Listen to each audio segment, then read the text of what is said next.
open for Graeme. Just raise your hand, ask a question, please, for those. Graeme, what's the status of Jacques and Vernon and all the various players? I mean, I think it's moving to a positive light. I think Vernon is ready to go. I mean, Jakes is coming along nicely, but we'll wait to see how he comes through today and tomorrow morning. Hopefully when we wake up tomorrow morning, everyone will be ready to go. It'd be nice. Graeme, you've obviously had the news. I wonder if you could just take the opportunity to say a few words about Ricky Ponting and his career. Yeah, I mean, I think initially it was a bit of a shock, I think, after the week, and played a lot against Ricky, and certainly the most competitive man I think I've ever played against. I think the way he played the game, the intensity with which he played the game, and is a credit to him. I think he's always represented Australia with a lot of dignity and a lot of skill. You know, I think, you know, from a South African perspective and a personal perspective, we certainly have a lot of respect for the man, and we'll wish him best after these 5 days and whatever he gets involved in. But I'm sure he's very proud of what he's been able to achieve in his career, and I think he's been an asset to the game of cricket, which is good. Graeme, do you feel that, I mean, I don't imagine the Australians needed much more motivation coming into this match, given its importance, but do you think that might just top them up? Yeah, maybe. I mean, as I say, that's not for us to really worry about. You know, our job is getting ourselves ready and competing. So we haven't really looked too much into that sort of stuff. I mean, I think for everybody, you know, from what you tell me, you know, it came as a shock to the Australian team also. So, you know, from our perspective, nothing really changes in terms of preparing for this Test match. Yes. Graeme, I'm probably putting you on the spot here, but is there any sort of instance that you remember, sort of your best memory of playing against Ponting or the worst?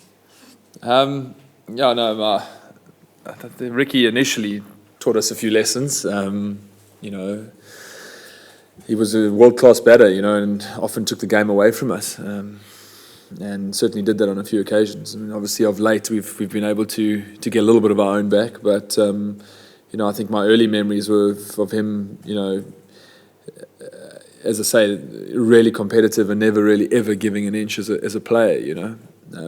Never really been the most vocal guy out in the field, but just you knew he was always there playing the game hard and competitively, and always making an impact on the Test match.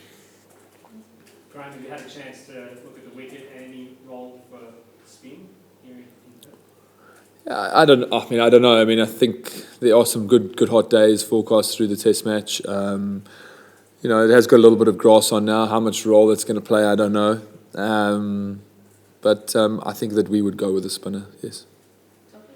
Graeme, with regards to Jacques Kallis, I understand that it's not yet certain whether he will play, but where will he bat? Will he bat, if he does play, will he bat in his normal spot? Or will he look to... I would think if he's fit that he would bat in his normal spot, yes. Graeme, who's going to bowl Jacques over?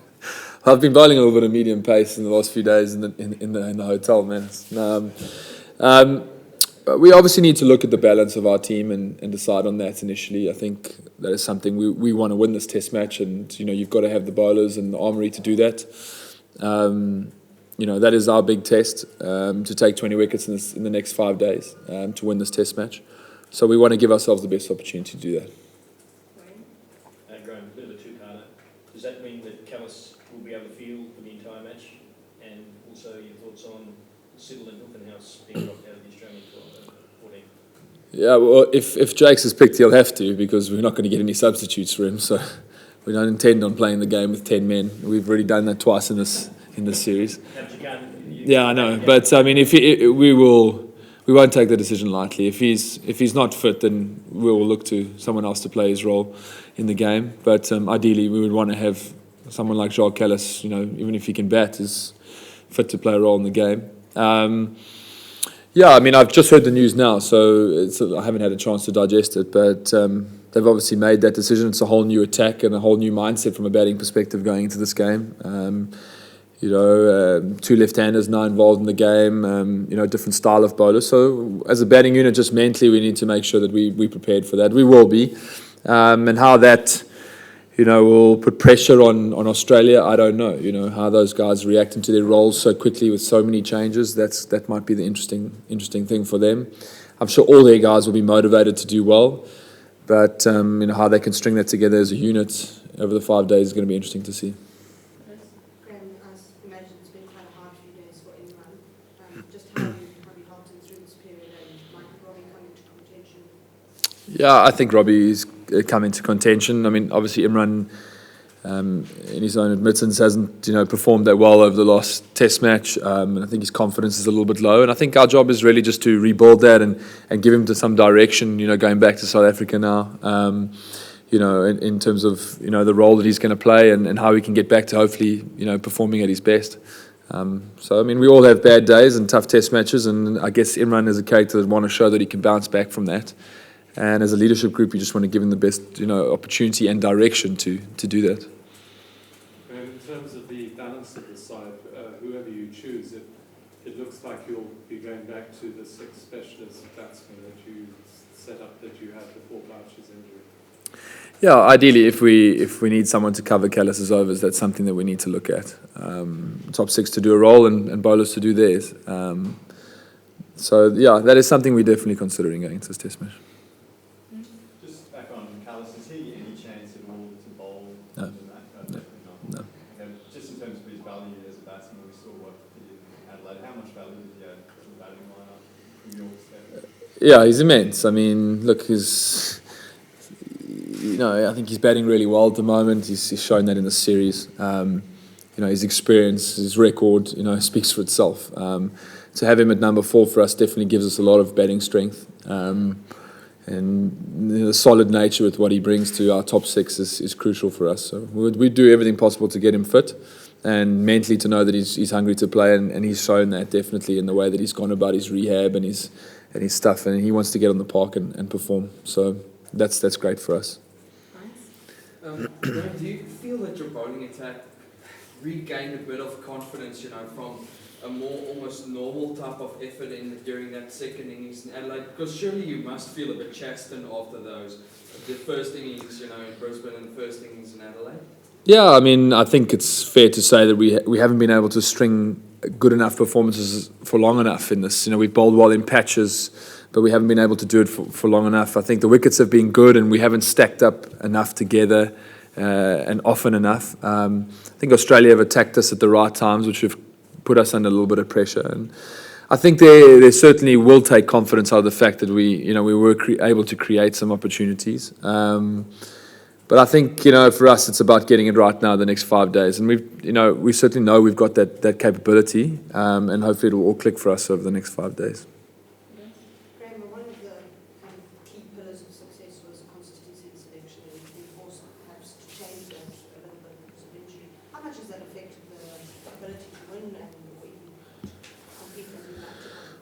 Yeah, look, I mean, I think there was always going to be a challenge along the way. I mean, all of us were hoping that it wouldn't come in one of the toughest tests away from home. I think we've played eight of our 9 tests away from home this year, and we haven't lost a test match. So I think it's been a pretty strong year for South African cricket, and we're here with an opportunity 5 days away from being able to win another series in Australia. I think many teams dream of that, coming to this place, and there's a few of us sitting in that change room that have the opportunity to do it twice, and that's our goal, So there's big motivation, and it's quite clear what lies ahead of us now is clarity in the next 5 days, and we know what it's going to take. The key is obviously to put that into play out in the middle. We have had a few disruptions on this trip, but we've scrapped hard, and we're quite confident that Australia have played really well in this series, and we haven't been at our best, and we're still here. And I think that's the strong factor we can take out of the last 2 test matches. Graham, Mike Hussey and Michael Clark, between them, have scored many more runs than the rest of Australia's batsmen combined. They're clearly the threat. They're quite contrasting players. What are you going to do about them? Hopefully knock them over for no runs would be nice. I think, obviously they're batting really well. Batting at 5 or 6, we haven't, we've had them under pressure, and they've countered really well against us on a number of occasions. So, I think probably more Michael than Mike Hussey's walked in at good positions after big partnerships, but I think Michael has played extremely well this year. And I feel at times we've been able to create opportunities against him, but just not being able, as I said, not being able to string those together for long enough has probably been our challenge. I think every over we've bowled a bad ball, which has kept us under pressure. When you're going at fours and halves, fives, it doesn't really allow you to control the game and to manipulate the game. And that's something we haven't done well in the series, and something that probably Michael and Mike Hussey have done extremely well. So hopefully we'll get hold of that game like we did at times in Adelaide with the ball, and really be able to control it over the next 5 days.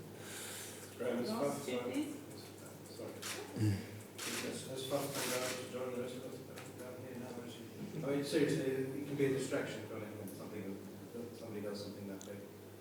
Yeah, but I think the nature of the group is we've kind of moved on to this challenge. Faf was a big part in getting us here to this point where we have that opportunity, and I think he sees it with everybody else. There's a real good calmness and clarity around the group going into this test match, and I know Faf would obviously have a lot of confidence going into this test match and want to build on that, I would hope. And I sense that he's in a good space and that he's fairly chilled out at the moment, and looking forward to hopefully performing well.